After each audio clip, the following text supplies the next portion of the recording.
will discuss the power triangle in the power systems.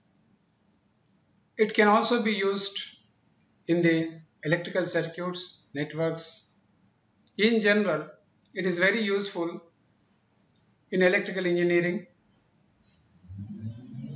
So the parameters that we are supposed to know for power triangle is what is active power, what is reactive power, and what is apparent power. And using this active power, reactive power, apparent power, how to calculate the power factor. And then how we get the unity power factor, how we get the power factor lagging, how we get the leading power factor, and how the voltage waveforms and current waveforms are related, and how the vectors are related in various power factor conditions. So let me consider first the power triangle parts. So if you look at this, it looks like a triangle. This x-axis or horizontal axis represents the real power, or this is the also called true power. This is also called power consumed by the load.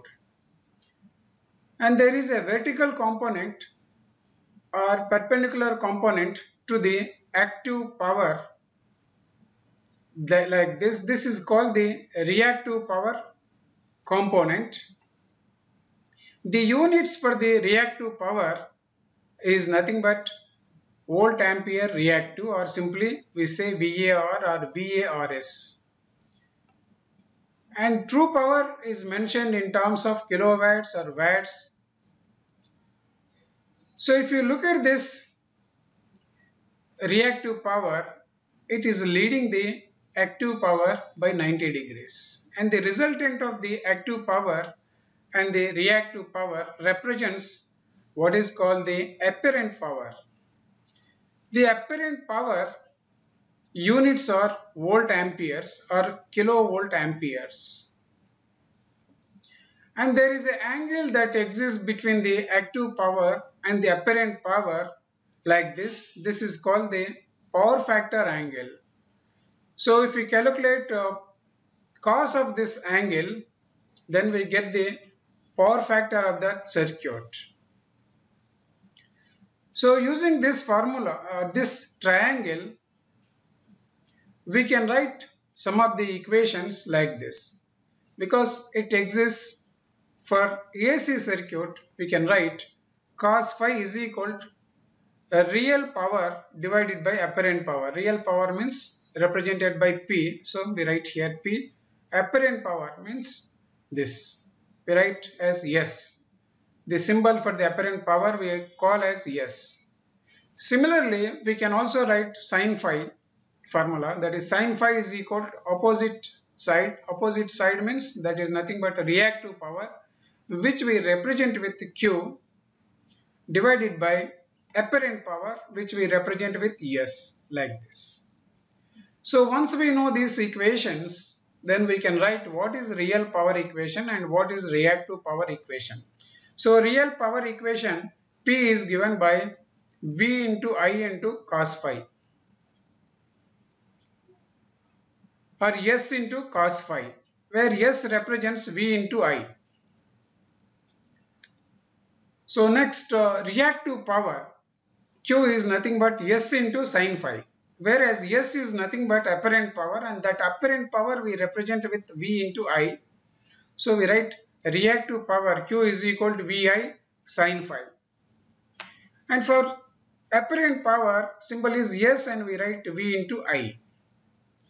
So this is what the power triangle means. And when we discuss it with respect to the circuit components, first we take up the pure resistive circuit, then we go to the RC circuit, then we go to the RL circuit and their different waveforms and the vector diagrams. So let me take first pure resistive circuit. So this gives what is called the unity power factor. So when do you get the unity power factor? When the real power and the apparent power both are equal, then we get what is called the unity power factor. That is what we are going to get here. So this is the AC supply applied to the resistive circuit like this. So if you measure the voltage waveform and the current waveform across this resistor, we find like this. This is the voltage waveform and the current waveform is also coming like this.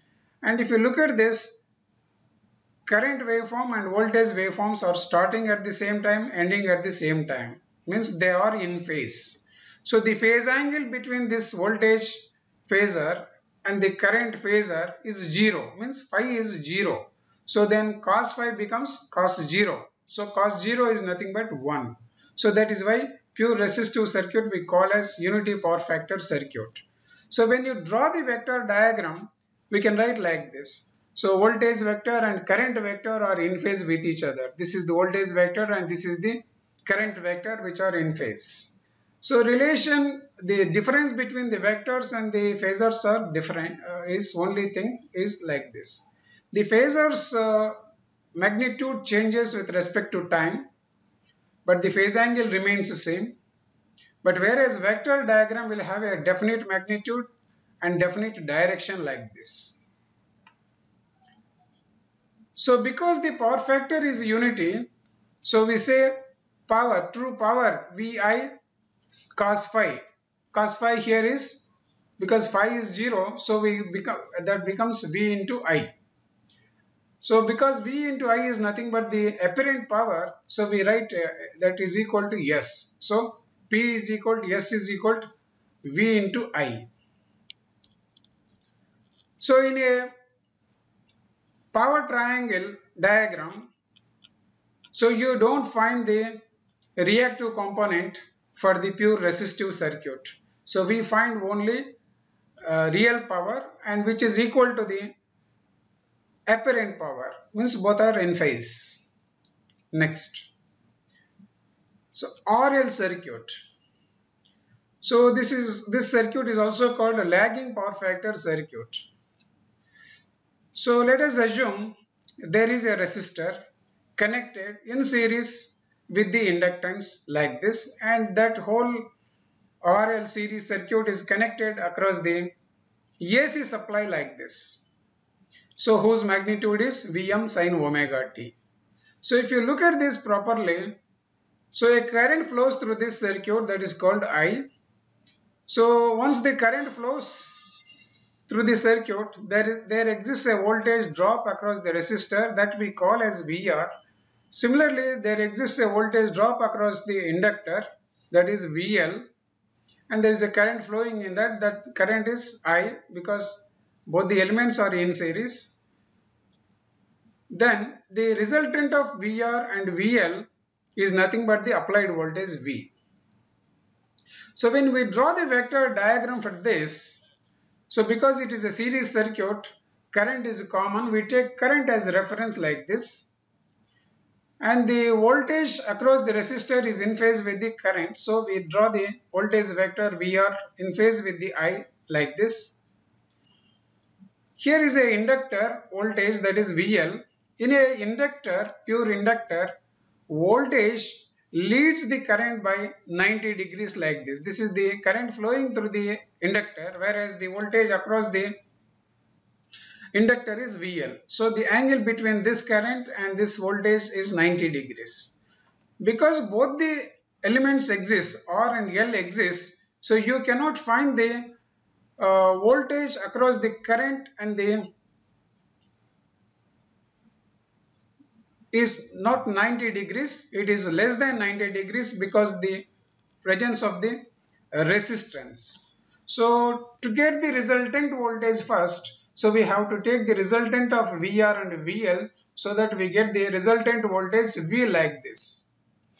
But the current vector remains same like this.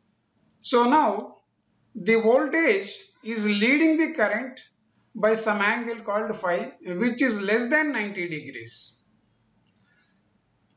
So, you know this current we can divide into two parts. One is active component or in phase component. The other is perpendicular component. like this. So I cos phi, the other is I sin phi. So then a resultant of that is nothing but the resultant current, that is the I. So if you multiply this x-axis component and y-axis component and this vector by V, then we get the what is called the power triangle for this RL circuit. So that is, once we multiply this I cos phi with the applied voltage V, then we get what is called VI cos phi. That VI cos phi, as we have seen earlier, is represented by active power, that is also called real power, that is also called true power, which is represented by P like this. Similarly, when we multiply this I sin phi with the applied voltage V, then we get what is called the reactive power like this, represented by Q. So resultant of P and the resultant of Q will give us what is called the apparent power S. Now the angle between the real power and the apparent power is like this. So this angle we call as lagging power factor angle. So if we take the cos of this angle, then we get cos phi, which is a lagging, because this current is lagging with respect to the voltage, so we call this as lagging power factor circuit. So next we can discuss about the RC circuit. RC circuit means it is nothing but leading power factor circuit. So in this case we find a resistor in series with the capacitor connected across a AC supply like this. Because it is a series circuit, same current will flow through both the elements, that is R and C. Because the current flowing through the resistor, there exists a voltage drop across this that we represent as VR. Similarly, there exists a voltage across the capacitor due to the current flowing through the capacitor, that we represent as VC like this. So we know VR and we know VC, and we know what is the applied voltage. This applied voltage is nothing but vector sum of VR and VC. And if you look at the voltage waveform and current waveform for this circuit, that is RC circuit, you find here this red color waveform is nothing but current vector, whereas this black color waveform we call as voltage. So here the current leads the voltage by some angle, but which is less than 90 degrees like this, represented by phi. So because it is series circuit, we take current as a reference like this. So in a pure capacitor, the voltage across the capacitor lags the current flowing through it, that is like this. Similarly, there exists a voltage across the resistor which is in phase with the current flowing through it. So we draw here VR. So we know the VR and we know the VC. So we can calculate, or we can find what is the resultant of VR and VC, that is V, like this we get. So this is the applied voltage. The angle between this applied voltage and the current vector is called the power factor angle phi. If you observe this properly, this angle is not 90 degrees, it is less than 90 degrees. Because the current is leading the voltage by some angle, so it is called the leading power factor circuit. So because we know the current here, we can resolve into two parts. One is in phase component, the other is perpendicular component I sin phi like this. This is I cos phi, this is I sin phi. And the resultant of this I cos phi and I sin phi is nothing but I like this. So when we multiply this active component with the voltage, similarly reactive component current with the voltage applied, and also this total current by applied voltage, then we get the power triangle like this. This is called the active power represented by V, that represents V into I into cos phi, whereas this represents the reactive power, that is V into I into sin phi, so which is represented by Q. The resultant of this P and Q represent what is called the apparent power represented by S. The active power units are watts or kilowatts, whereas the reactive power units are kVAR or simply VAR, means volt ampere reactive. Whereas the apparent power units are volt ampere, that is V into I, or sometimes we represent with as MVA, or sometimes we represent with the kVA. So let me summarize once. In the power triangle we have seen how the active power, reactive power, apparent power and power factor are related to each other, and also we have seen what happens to the power factor and apparent power, real power and reactive power in the pure resistive circuit when AC supply is given. It will be same even with the DC supply connected to the pure resistive circuit. Similarly, we have seen that the pure resistive circuit we call as the unity power factor circuit. Similarly, we have seen what is RL circuit.